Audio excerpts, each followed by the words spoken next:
اپنے گریبان میں ہم دیکھ لیں کہیں ہم اس خوش فہمی میں تو نہیں ہے. جھوٹ کتنا بولا جا رہا ہے. میں کسی پہ ان کا مجھے اپنا محاسبہ کرنا چاہیے. قرآن مجید کی ایک آیت ہے غالباً 7ویں پارے کی ہے، یا ایھا الذین آمنوا علیکم انفسکم لا یضرکم من ضل اذا اہتدیتم. اے ایمان والو اپنے آپ میں خیر بناؤ. اب میں دیکھوں میں دن میں کتنا کچھ کرتا ہوں. اذا حدث کذب، جب بات کرے جھوٹ بولے. اب کسی نے جھوٹ کو یو ٹرن کا نام دے دیا کہ یو ٹرن ہے، کسی نے کیا کر دی شیطانی. اذا حدث کذب، یہ پہلی نشانی ہے.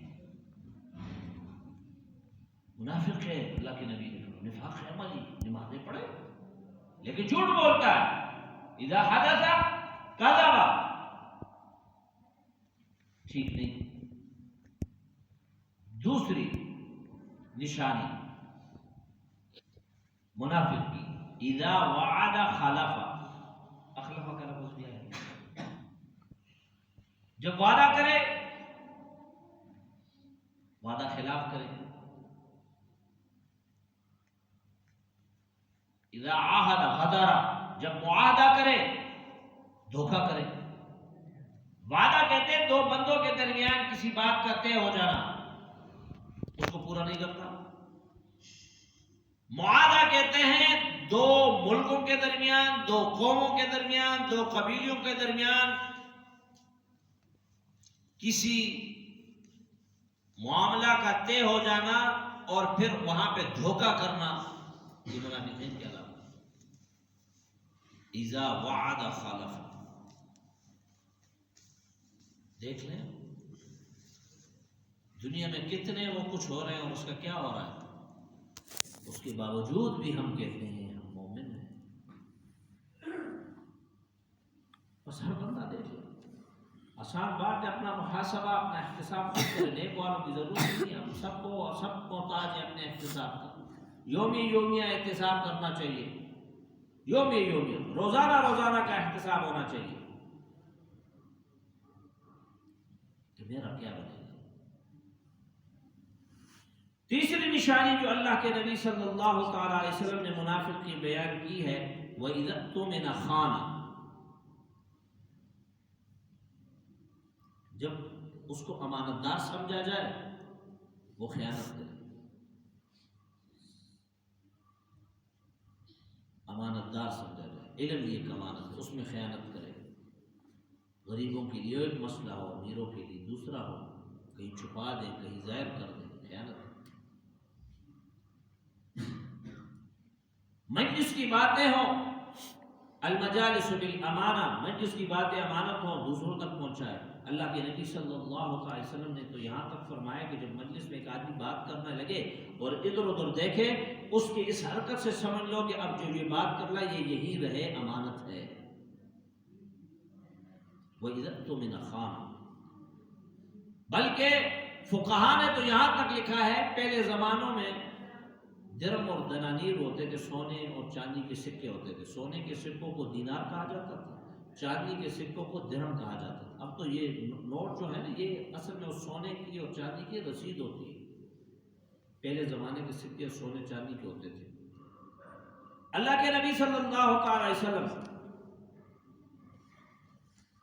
فقہا نے یہاں تک یہ بات لکھی ہے کہ اگر ایک بندے نے درہم یا دینار کا وہ چھوٹا سا تھیلا کسی کے پاس امانت رکھ دیا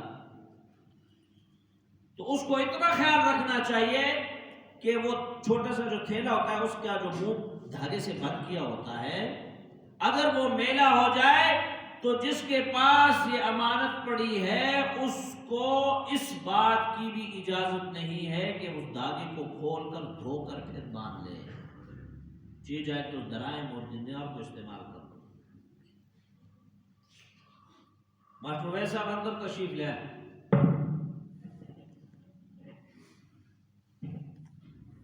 اب ہم بڑے سست بھی ہو گئے. فتح کریں گے ہم انڈیا.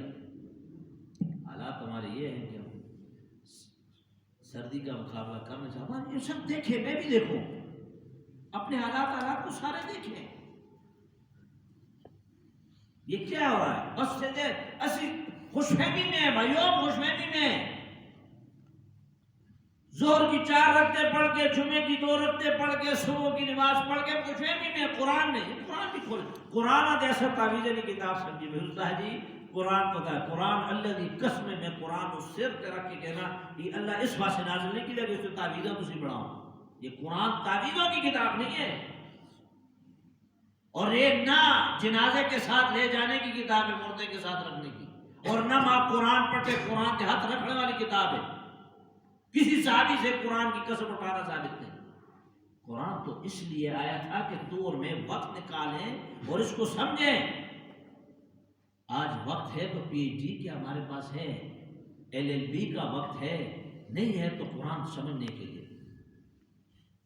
قرآن ہمیں لبرل مسلمان ہونے نہیں دیتا، یہ قدیم ہے اور یہ قدامت چاہتا ہے.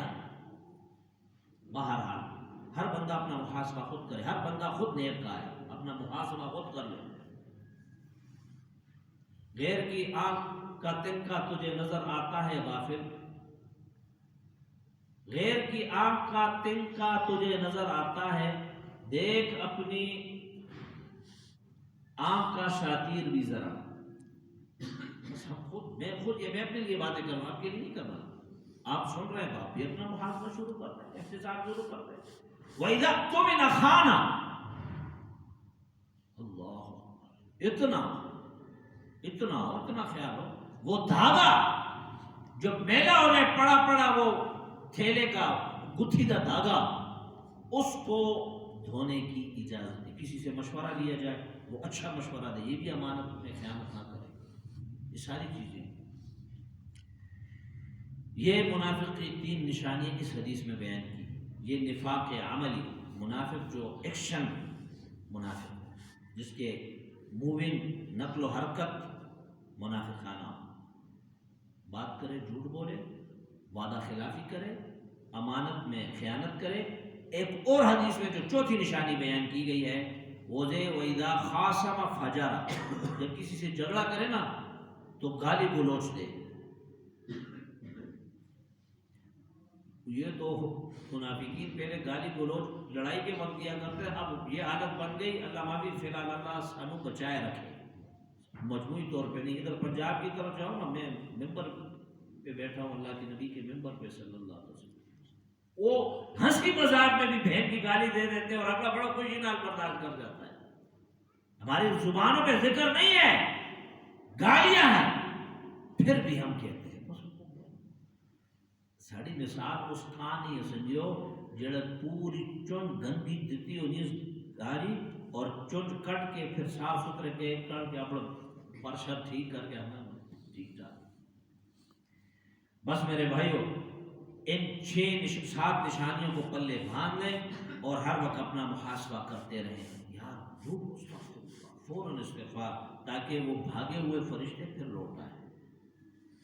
آئیے قرآن مجید، ہم نے قرآن کو جمعے کے خطبے میں شروع کر دیا الف لام میم سے. اب ویسے تو آپ لوگ سنتے نہیں ہو، اور مولوی اتنے خوش ہوئے ہیں، لاؤڈ اسپیکر پاک ہوئے ہیں، شکر کر ڈالے. ہاں بعض جگہ تقریر نہیں، شکر کر ڈالے، تنخواہیں لیتا ہے. جا کوئی اور کام کر، مسجد پکا بتا میں جا، پیسے تو ملیں گے، دکانداری کر اور کر. قرآن تو نے 8 سال 10 سال اسی لیے پڑھا تھا. لوگوں کو خفا ہو تو کوئی خفا ہو نہ لے کسی سے تنخواہ، تاکہ کوئی تیری بات پہ وہ کرے، تجھے مجبوری نہ ہو. آئیے ذرا قرآن پڑھتے ہیں. سورہ بقرہ کا 2 رکوع. بسم اللہ الرحمن الرحیم. میں لفظی ترجمہ صرف کرتا ہوں تاکہ آپ کے دل و دماغ میں قرآن کی سچائی بھی بیٹھ جائے اور قرآن کی سمجھنے کا شوق بھی ہو جائے. اللہ ہمیں توفیق نصیب فرمائے. اللہ فرماتے ہیں وَمِنَ النَّاسِ، اور بعض لوگوں میں سے، یہ من جو ہے نا تبعیضی ہے، سارے لوگ نہیں، بعض لوگوں میں سے بعض لوگ، من وہ ہیں، یقولو جو کہتے ہیں، آمنا ہم ایمان لائے، باللہ اللہ پر، وبالیوم الآخر اور آخرت کے دن پر. اتنی پیاری بات ہے، ٹھیک ہے نا، ٹھیک بات ہے نا. عمل لائے، پر ایمان لائے، آخرت پہ ایمان لائے۔ قرآن اگلی بات کیا کرتا ہے، اللہ فرماتے ہیں وما ہم بمؤمنین، یہ مومن نہیں ہے، یہ مومن وہ بات تو بڑی ٹھیک کرتی، بڑی معقول بات کری، میں اللہ کو مانتا ہوں آخر قرآن کہتے ہیں مومن نہیں۔ ہم نے قرآن سے پوچھا دوسری آیت میں یخادعون اللہ، اللہ کو دھوکہ دیتے ہیں، اللہ کو کون دھوکہ دے سکتا ہے؟ نہیں، مقصد یہ ہے کہ یہ ایک دھوکے باز جیسی اپنی شکل بنا دیتے، ایک رویہ سے اختیار کرتے، اللہ کو کون دھوکہ دے دے، یہ اپنے ظاہر میں اپنے گمان میں اللہ کو دینا چاہتے ہیں۔ یخادعون اللہ، دھوکہ دیتے ہیں اللہ کو۔ اچھا والذین آمنوا، اور اگر بین الاقوامی معاہدات ہو تو وہاں پر ایمان والوں کو بھی دھوکہ دیتے ہیں، آنکھوں میں دھول جھونکتے ہیں۔ اللہ فرماتے ہیں وما یخدعون، دھوکہ نہیں دیتے الا انفسہم، یہ بیوقوف اپنے آپ کو دھوکہ دیتے ہیں۔ اچھا اپنے آپ کو، ہاں وما یشعرون، یہ لیکن سمجھتے نہیں ہیں، ان کو سمجھ نہیں آ رہی یہ جو اللہ کے ساتھ اس طرح کر رہے ہیں اور ایمان والوں کے ساتھ اس طرح کر رہے ہیں، یہ در حقیقت اپنے آپ کو دھوکہ دے رہے ہیں۔ بس تھوڑی سی اپنے اس جسم سے نکل کر پہلے تو اپنا ہم کریں، پھر تھوڑا سا اوپر جائیں۔ ہمارا یہ میڈیا، اس پہ بھی بات کریں گے ہاں، کتنا سچ کہتا ہے کتنا جھوٹ بولتا ہے، یہ آپ لوگ خود دیکھ لیں۔ ہر بندے پہلے تو اپنا محاسبہ کرنا چاہیے، پہلے اپنی طرف، ہاں جی سارا کو، پھر دیکھ لیں کتنا ہوتا ہے، کہاں سے کہاں کی کلا بازیاں ملائی جا رہی ہوتی ہیں، کہاں سے کہاں کے زاویے ملائے جا رہے ہوتے ہیں۔ بس اپنے آپ کو دیکھ لیں میرے بھائیوں، اور قرآن مجید کو سمجھیں، یہ قرآن اللہ کا ہم سے کیا کہتا ہے، کل یہی کلام ہم سب کو کام آئے گا، اور دنیا کے ڈگریوں کے لیے ہمارے پاس وقت ہے، ٹینسز ڈائریکٹ اینڈ ڈائریکٹ میں نے خود پڑھے سارا کچھ، اس کی سمجھنے کا وقت ہے۔ تو کیا کل اللہ کی یہ پوچھ بیٹھا ہم سے، تیرے پاس عصری تعلیم جس میں ہر سال چینجنگ آتی ہے، اس کے سمجھنے کا تیرے پاس وقت اور ٹائم تھا؟ ٹائم نہیں تھا تو میرے بھیجے ہوئے دستور کا تیرے پاس نہیں تھا، یہ تو عوام سے مطالبہ ہوگا، حکمرانوں سے یہ ہوگا، یہ میرا قرآن جو آیا تھا صرف یہ ایک رسمی حلف نامہ تھا، یہ حلفیہ بیان دینے کے لیے تھا، یا اس کو کچہریوں میں عدالتوں میں نافذ کرنے کا تھا؟ اللہ مجھے اور آپ کو عمل کرنے کی توفیق نصیب فرمائے۔